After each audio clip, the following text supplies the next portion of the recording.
आज भी मानिगली भारत आमर बोपा बोली आउ भारत सह केबे भी पंगा नबु नाही एमिति कही भाव विहल हो गले ऑस्ट्रेलिया कैप्टन स्टीवन स्मिथ आउ कहले विराट कोहली को कैच छाड़ा आमको महंगा पड़गला। दर्शक बंधु गतकाली मैच भारत ऑस्ट्रेलिया को 4 विकेट परास्त कर चैंपियंस ट्रॉफी फाइनल को प्रवेश करिछि।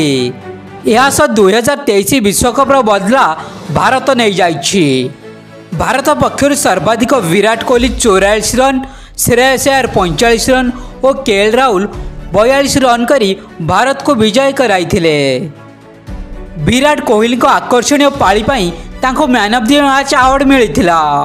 तबे मैच शेष में भाव विहल हो जाइतिले ऑस्ट्रेलिया कैप्टन स्टीवन स्मिथ। से कहिथिले आज दिनटी को आमे केबेले भूली पारिबु नाही। भारत आगरे आमे एक बड़ टार्गेट देबारे विफल हेलु जे कारणरू भारत आमको अति सहजरे परास्त करि परिला।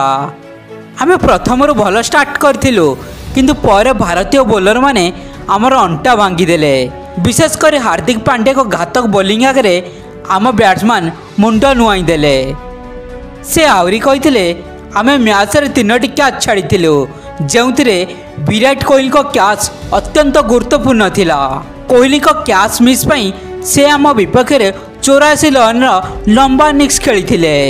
आज मु मानिगली भारत सबुठारु शक्तिशाली दल बोली।